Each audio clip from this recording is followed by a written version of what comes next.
Okay. So we are talking with Morgan Plummer this morning. Morgan and I met back in 2017. I was already part of an innovation unit in the U.S. Department of Defense that at the time was called MD5, but during our work together, it became called the National Security Innovation Network, and it still is, although it's part of the Defense Innovation Unit now. And Morgan was coming in from work in the Pentagon to replace the founding leader of the organization and become the new leader. And that's how and when we met. And you were reminding me that we actually first physically met at a groovy hot dog place in Texas. That's right. Yeah. Which was pretty dope. It was indeed. And tell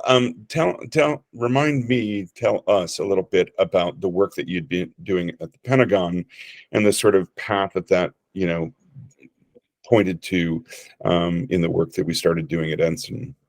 Yeah, absolutely. So the work I first started doing was in uniform. I served in the Army for about just a little over 11 years. And as part of my selection for graduate school, I owed, what the Pentagon calls a utilization tour, right? So this idea that you have to come back into the building, use this degree that you just got. And my degree was in public policy. And as it happens, the Pentagon is a place where a lot of policy is made. And so I originally ended up on the immediate staff of, at the time, the Deputy Secretary of Defense, which was Dr. Ash Carter, the late great. And on Ash's staff, I really focused on, amongst other things, emerging technologies and the impact of things like cyber and other emerging tech space, as the Pentagon was really very much in the early days of wrestling with those issues, right? AI was sort of vaguely on the frontier horizon, but really we were focused on things like cyber, missile defense, drones, unmanned systems, these kinds of things. At any rate, through a whole series of deeply serendipitous and beautiful events, was introduced to a guy by the name of Brad Carson, who subsequently fleeted up to become first the Undersecretary of the Army and then subsequently the Undersecretary of Defense for Personnel and Readiness. And in working with Brad very closely, both as his deputy and his chief of staff, what we really ended up focusing on, in a way that if you'd asked me when I first walked into the building, would I be a reformer? I would have sort of looked at you askance and said, well, I'm not really sure what that means. But reform ended up very much being at the heart of my work inside the Pentagon. So first in the Department of the Army, what Brad really tried to do was to think broad and critically and think about, to be frank about it. And I think this is very much in league with Oslo for AI, to think about how we are thinking, and are we thinking in the right ways? Mm-hmm. And do we have the right paradigms to meet the challenges that we're going to see in the future, whether that be in North Korea or Russia or Iran or China or wherever. And so a lot of that kind of work took on a business reform aspect with respect to kind of strategy, vision, planning, readiness, et cetera, et cetera. When he moved over to become the Undersecretary of Defense for Personnel and Readiness, Ash Carter had just come back to the building as the new Secretary of Defense, and had launched really within weeks this, what he called his signature capstone policy initiative, which was called Force of the Future, and it really was based on this idea that if the work that I was doing in the Army was how should we think about how we're thinking, the work that I ended up doing in Personnel and Readiness was, do we have the right people doing that thinking? Do we have the right people doing that work? And although it can unequivocally be said, and Dr. Carter, very much to his credit, said this frequently, unequivocally said that we have extraordinary men and women serving in uniform and as civilians throughout the Department of Defense. A lot of them, as it turns out, are cut from a very common sort of archetype, despite differences in background and demographics, that tend to think very much in the same ways. And one of the things that Dr. Carter really wanted to parse out was, how do we get more of these divergent folks, and Michael, not to put too fine a point on it or to shine a light on you, how do we get more folks like Michael Dila into the conversation, who for a bunch of reasons was probably not going to wear the uniform of the nation, but wanted to be part of the conversation of national defense and wanted to be part of the conversation of how do we protect these freedoms and these values that we hold so dear, this American way of life. And in that way, I think Dr. Carter was actually very, very, very much a visionary.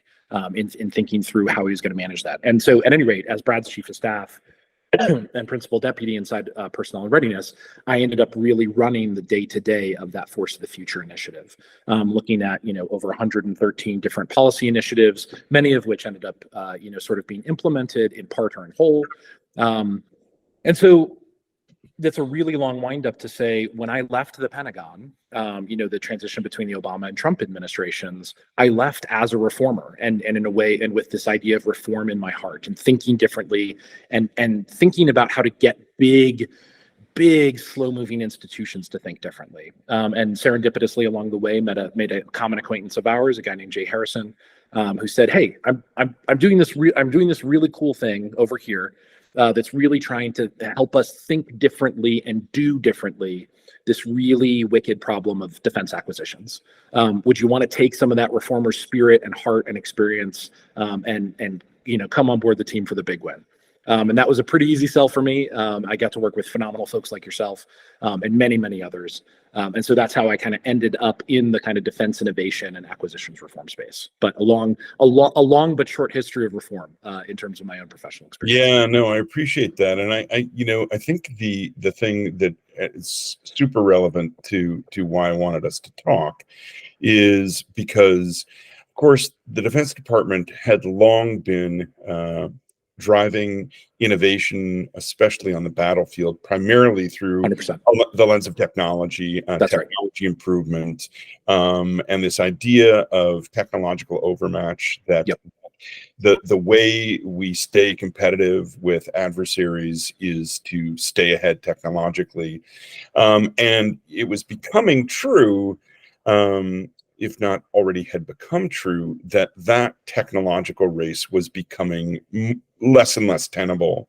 That's right. That's right. As a way of maintaining advantage. And I know that a big part of the work that you were involved in the Pentagon before we worked together was about looking at, as you said, the human dimension of competitiveness, but also in doing that, recognizing that other kinds of humans needed to be part of the mix. And so creating a new kind of diversity within the personnel, but also within the intellectual mix of thinking and work in defense and security, was uppermost. And again, it was certainly far from obvious to me that I would ever find myself in the context of working in innovation and defense. Yeah, right. And on the other hand, once I found myself in that milieu, and for sure we were in a special place.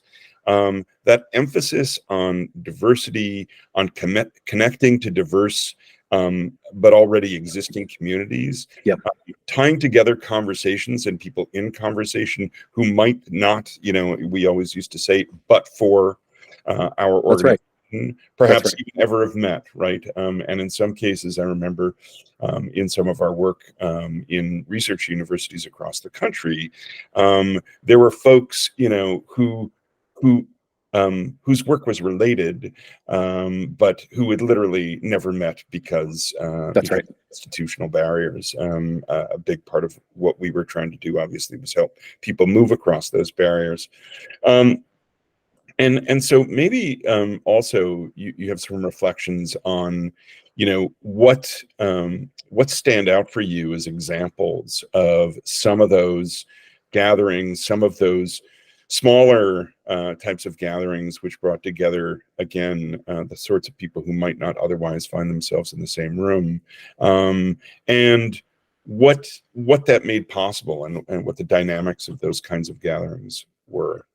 Yeah. So, I used to tell this. You'll probably remember this well, but I used to tell this story frequently, though maybe not as frequently as I should have. When we were at the National Security Innovation Network together, and it's when I first fell in love with that work that we were doing. And I remember it distinctly. It was a hackathon in Austin, Texas. It was my first. I'm confident it was my first sort of ensign event since coming onto the team. And what I saw there, Michael, was probably 150, 160 undergraduate students, postdocs,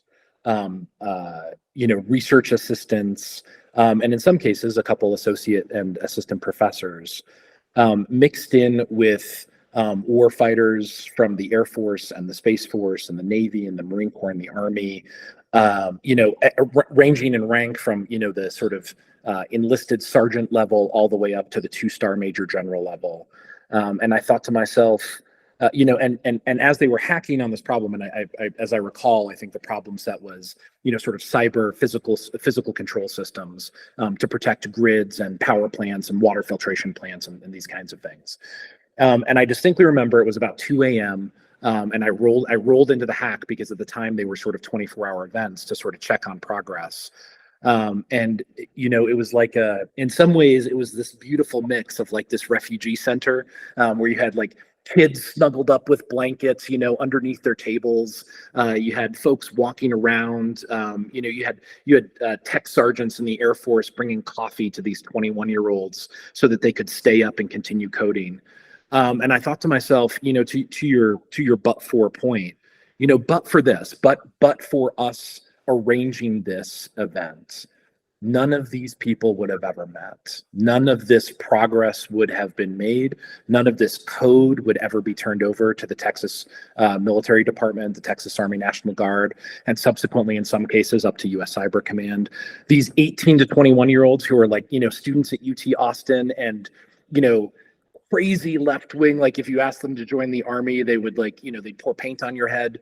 But who saw in this moment, who saw in this opportunity an ability to contribute to something bigger than themselves and to lend their voice where their voice would not normally be welcome. And to create those kinds of bonds, those kinds of instances, to me, when we talk about things like AI, when we talk about any field of emerging tech, but I think this is particularly true for AI, where I see candidly a lot of similarity to the early cyber problem. You need as many voices at the table as possible. And there are so many barriers, structural, institutional, cultural, that prevent the Department of Defense from getting out there and being able to engage. And I think with us, even amongst institutions, setting the defense side, the defense question aside, all of these sort of institutional and cultural barriers that prevent pockets of people from communicating with each other. But to your original question, I often think back on the Austin hack, and when I think about the best stuff that we were capable of producing in our work together at the National Security Innovation Network, those are the kinds of things that I think of. Yeah. And, the thing it reminds me of as you're describing that context, I certainly remember lots of events like that, but also coming to know people across the Defense Department, lots of them in uniform, who were coming into contact with design and with ways of thinking about futures, about the design of systems, and the possibility of being involved in design. That's right. That's right.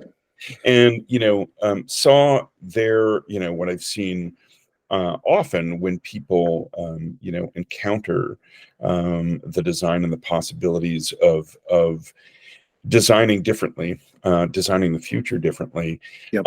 An amazing sort of, first of all, surprise, like, wait a minute, not only can you be involved in design, but I could be involved somehow. That's right. And that excitement about the possibility of action and agency, in a world where people, largely lead very dictated and prescribed lives. And of course, that was part of the work that we were trying to do, right? 100%. Is introduce people to that potential for change and as if not more importantly, tools with which to make change, and both the tools of design on the one hand, but also the tools of interactions with folks who have different experiences, different points of view, and being able to learn to listen and empathize and understand in new ways. And Yeah. that cut across all the lines of participants that we were working with. No, I think that's right. And there's a thread there that I think is worth picking up for your listeners, which is this. The other thing, picking up on what you just said, that was always so powerful to me, and I think has direct applicability to Oslo for AI.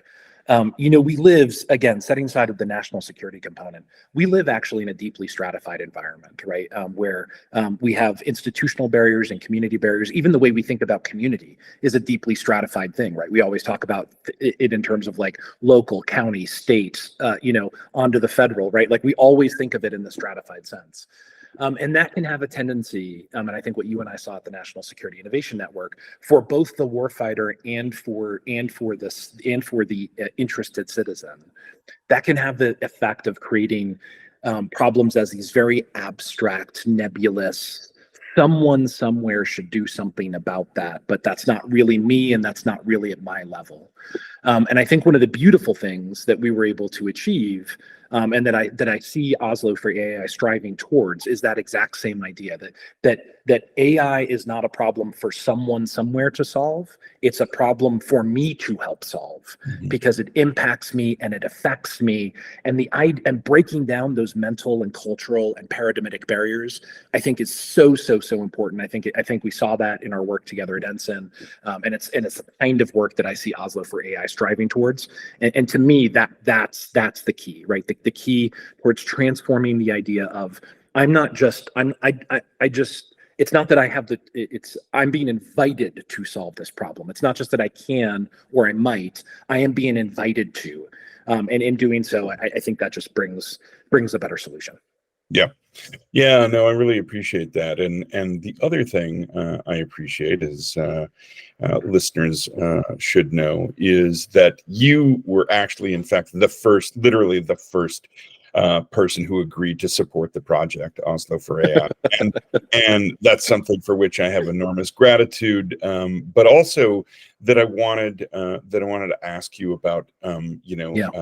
Obviously, you and I have had a lot of common experiences. We've seen the potential for transformation, bringing diverse groups of people into conversations that they might not otherwise have had, the lasting impact that can have on those individuals, but also as those people go back to the places in which they work, and are not the same for the experiences they've had. That's right. So I'd love to know, because I remember having the conversation, and where you agreed to support the project. What was it? Do you remember the thing that sort of said, yeah, absolutely, this is something that I believe needs to happen, and I really want to be supportive of it. Yeah, so I do, and I think it's this kind of summed up. In a lot of ways, I was thinking about not just this conversation, but all of the conversations we've had about Oslo for AI. And I'm deeply reminded of the experience, and I'll spare your listeners the deep history, but of the early experiences that I had with Dr. Carter as we were trying to figure out the quote unquote figure out the cyber domain, which in many ways I see so much allegorical connection between where we are with AI right now and where we were with cyber, call it 10, 13 years ago. A technology that can make or break, a series of technologies that doesn't sit squarely in the government space, nor in the private space, nor in the individual space, but rather across all three spaces. And thus, all three at some level are individually inadequate to solving the problem by themselves. And I will say, from some of my own experiences at the Pentagon, we've been here before, right? And I remember coming out of a highly classified briefing with General Alexander, who at the time was the NSA director, and Dr. Carter turning to me and the Deputy Assistant Secretary for Cyber, newly minted under Dr. Carter's vision, and saying, we are just on our ass with cyber, right? And what he meant was, we don't really know what to do about it. We're sort of bumfuzzled. We have a lot of good ideas, but we don't own the monopoly on this domain, and that makes this a really hard problem to solve. And in so many ways, I see this allegorical connection with AI and for Oslo for AI, where I think there's a great opportunity. I think we're still in this very nascent space in the AI discussion, where we can think differently. And I think that's what Oslo for AI is offering. Oslo for AI is offering fundamentally, hey, let's not make the same mistakes that we've made with emerging technologies in the past. Let's think broadly and, more importantly, differently, and get all of the voices together to try and govern a thing that is in some ways beyond governing, or at least create some useful rules for the road. The other thing I'll say is this, Michael, and I say this, I'm a hopeless romantic, always hopeful for a better future, which is both probably my greatest strength and my greatest sin. And I'll say this: there are a lot of people who, for a lot of different reasons, and there's plenty of statistical evidence to bear this out, who have lost confidence in our institutions, and our ability to solve hard problems like, what do we do about AI, and gosh, what does AI even mean when we say it? And so I think a fundamentally different, collaborative, community-based approach that offers a real, workable, and I know you've talked about this in some of your literature, workable, proven paradigm for how to think about this differently. To me, like, I'm all in. Like, that's all it takes. Yeah, I mean, you and I have this in common, and I don't think it's a naive optimism, because I think it comes directly out of our own experience. That's right. Both of being changed ourselves through a lot of our experiences, but seeing also that change in others, and coming to believe in the possibility of change, even in institutions, as you and I working in the Defense Department, which seems certainly from the outside as something perhaps incapable of change, and yet you and I have seen up close that it is changing, and not in every respect, and not all at once, but in important and deep ways, and it's changing because the people in it are changing. They're being changed. They're becoming open to new things, sensing new things are possible, becoming able to imagine the possibility of different things, and likewise, people who've interacted with that element in the department have started to see from outside, that this is an organization which is not a completely impermeable institution, but one in which the possibility of participation is real. And I think, I know that you and I both hope for a future where in society, and in the political life, greater participation is not just possible, but is common. But we need to do work to make that happen. It's certainly happening all by itself. And so I think, one of the things that I wanted to do in starting this project was to create new possibilities for participation. And to do that by convening people outside of institutional boundaries.